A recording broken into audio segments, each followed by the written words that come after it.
Hey, what's going on, everyone? I'm back for another Slim Sports interview, and as always, I'm your host, Jay Slim. And joining me today is a 6'2" ball hawking safety from the Louisiana Raging Cajuns. I'm talking about Tyree Skipper. What's going on, man? What's good, man? Let's do it, man. Hey, beyond excited to have you on. I had your teammate Tyrone on a while back. He had a great interview, so we're looking to one up Yeah, his, obviously, because yeah, that's good people. That's my dog. he talked about how you guys were always trying to one up each other with the interceptions, which we'll Oh we'll get yeah, we'll get into we was that getting, here in a little bit. hey, we was getting to it, bro. We was getting to it for sure.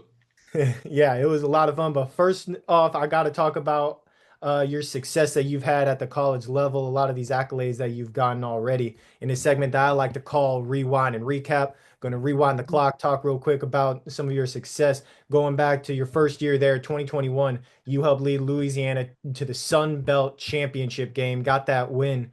And since then, you've been a dominant safety for that program this year alone. You and Tyrone were tied on the team in interceptions for the most on the team with four. You ended up being all Sun Belt second team selection, and for the fourth straight year, led the Raging Cajuns to a bowl game. So you Uh, know how to have success. You have that winning mentality about you. With those 4 years at Louisiana, like I said before, bowl games every single year. And actually, those four were part of seven straight that goes back to before you were a part of the program. yeah. As a guy that was in that culture, in that system, learning from the coaches, um, what makes this culture so successful? What makes this program so high level? What makes the program high level, man? We just like everybody on the team, everybody in the culture, the facility. We just all bought in every year. We just bought in. Like everybody just believe in, like we could do it and we win. And that we believe in, that we do. So everybody just bought in, man. It's a pretty tight knit culture down here in Louisiana. There you go. And that helped obviously lead to a whole lot of wins. You guys on the season as a whole, 10-4 overall record in the 2024 season, 7-1 record in Sun Belt action. Advanced to the Sun Belt Championship game against Marshall and ended up being bowl eligible once again, like I said, for the seventh straight year for the program.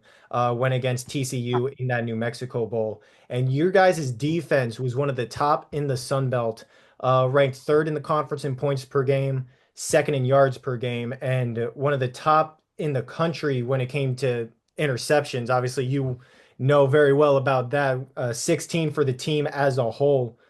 What was it about this defense for the Raging Cajuns that helped them, stop the ball, series after series to help the offense go off and get those wins? I mean, it was the coaches from putting us in position. Our all the coaches on defense, especially our DC, he had the urgency every day at practice, and just we had, like I said again, we had a tight knit group on defense. We had some experience, and like those guys, like we played for each other. And the spring, summer, all those workouts, hot days in the morning, it was hard, but we was getting to it, man, and we made it fun every day. So and they remembered like those days. So during the season, it made it easier and stuff. So that's how we was one of those dominant defenses. Hey, there you go, man. And you obviously put up some numbers for that defense this past season. Despite an injury that we'll get into here in a little bit, Mm-hmm. you ended up playing in most of the season and recorded 41 total tackles, 30 solo, with four interceptions on the season. Like I said before, that tied with Tyrone Lewis for the lead on the team. Last year, I believe you had three interceptions, so Yeah, seven over the past two seasons. Uh, yeah. you were able to get those pass breaks and stuff ever since your first year on the field with the Raging Cajuns back in 2021.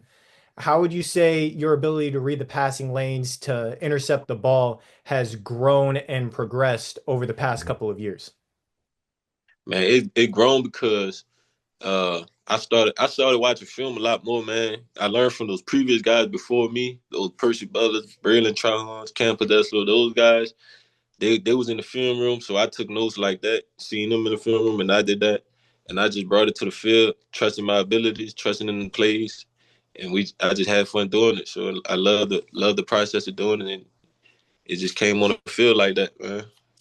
Hey, there you go, man. And that obviously to make those big time interceptions, make those big time plays.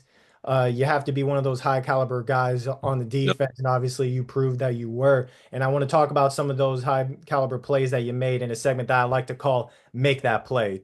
It's a little Yeah. highlight reel that I like to do, show off some of your top plays. And I went through, a lot of your interceptions, looked through the film that I could find on YouTube, some clips on Twitter, stuff here and there. And I came up with a list of my top three plays that you had this past season. But I do want to ask you, as that ball hawk and safety that was on the field, what was Yep. your top play this past season? Oh, let's see. Oh, I one of my top plays one of my favorite ones against App State, man. App State. Either I want to say it's the first interception or the second one I caught because I caught two that games. I'm gonna just go with the first one, the first interception that game. Okay, yeah. Well, we're gonna get into those because both of Yeah, those are on my list. And shout and out that's one of my old bosses at FGCU is an App State fan, and thank yeah. you. I get to talk a lot of smack to him that you and Tyrone both He had said, two man. interceptions against them. I'm gonna show him this clip. It's gonna be fun. But those two actually weren't number one for me. Number one was the interception that you had against Arkansas State. Ended up going up with the receiver and snatched the ball right away from him. Just got it before he could get to it. Got 1 foot down on the sideline before falling out of bounds, and he tried to get it, tried to say, "Oh no, I got." No, you had that, took it Yeah. away, and like I Hey, said, I needed that one, bro. I wouldn't let go of that one, bro. I needed that one. I couldn't yeah, let. and the awareness that you had to get that 1 foot down before going out of bounds, that gave you guys possession, and you guys had a great game that game. Number two, that first interception against App State that you alluded to, ended up the quarterback for App State had one of his receivers running a deep route. I believe it was a post or something, It was and like it was like one of those skinny poses. Yeah, yeah, and he did not see you at all because you came over and just undercut it and yeah, snatched it right out. Ended up taking it back for 16 yards to put your offense in even better field position. That was about uh, midway late into the second quarter of that game, and then early on in the fourth quarter of that same game, you got that second pick where it ended up going through the hands of the receiver for App State. And the moment you saw it tip off of his hands, went up and just snatched yeah. it. Once again, that high level IQ at that safety position that you had. And those are the three plays that I have for Make That Play. Absolutely incredible what you were able to do throughout the year, all season long. And we've talked about you having those four interceptions. Tyrone Hmm. Lewis had four interceptions as well. There was a redshirt freshman on your team, Cody Jackson. He had three. The three of you Oh combined. yeah, hey, hey, he was coming too, man. He was coming. I would kind of get a little bit scared with him. He was coming, man. Yeah, the three of you combined 11 of those 16 interceptions, and all of you are at that safety defensive back position. What we talked about what made the defense as a whole so good. How did you guys at that safety position help each other improve throughout this season? I don't know, man. Like we just had fun with it, bro. But a key reason, our defensive coordinator, he was the defensive backs coach as well. He was always in the safety room because we would always meet the safety in the corner. We was always in the same meeting room. So I guess I guess he put us in position back there to have us get those picks, bro. So I don't know. Yeah, he definitely put you guys in perfect Yeah, position to make those plays. And I talked about that number one play that I had against Arkansas State. That was actually your last game of the season before getting hurt. You ended up getting hurt at practice the yeah. following week. Um, I You ended up missing the rest of the season because of that injury, unfortunately. What went through your mind, when you realized that you're going to be missing the rest of the season, and how were you still able to be a leader on the sideline, helping the defense to find success?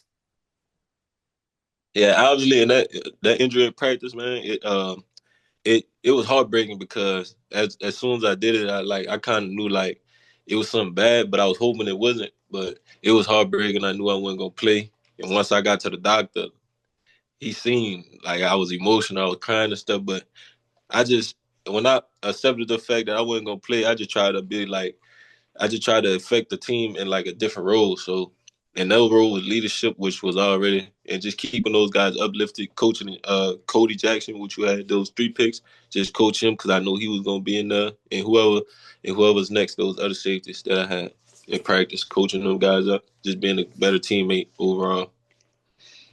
There you go. And the defense, unfortunately, did hit a speed bump. Obviously, not having you out there did affect them a little bit. We talked about overall on the season, they were one of the best in the Sun Belt, but those final 2 games of the season ended up giving up 30 plus points in both the Sun Belt Championship and that New Mexico Bowl.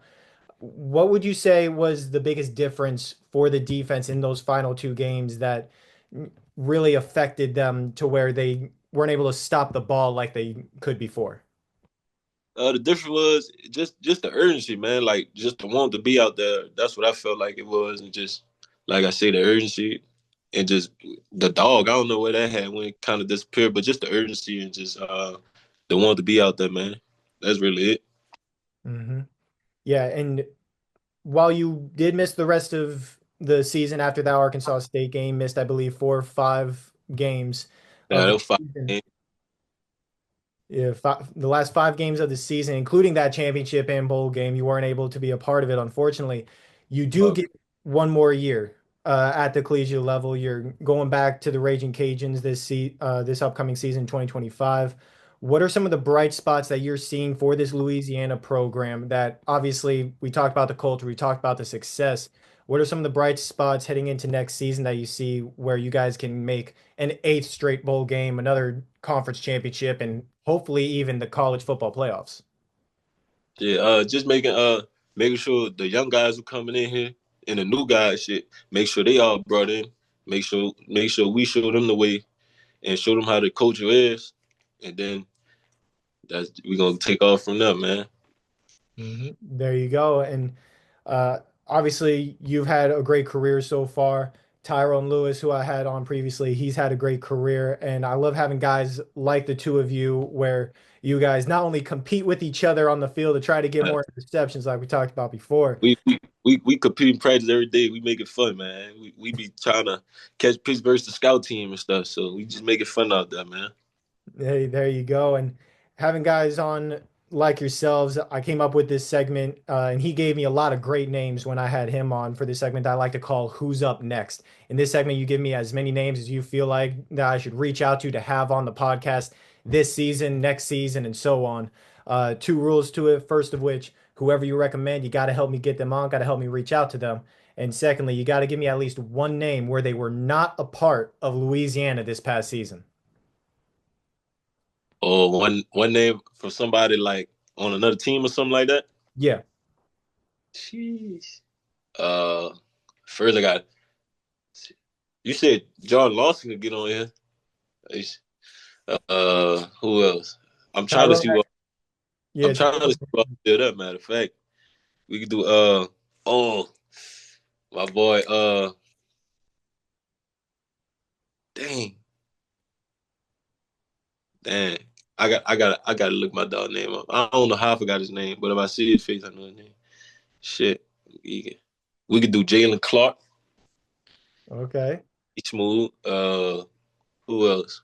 Who else you got over there? Uh, I'm trying to get a D lineman for you. What's his name? Hold on, give me a second, man. I'm geeking. I don't know my own teammate. I'm tripping, bro. I'm gonna send him to the DM after this. I'm tripping. I don't even know.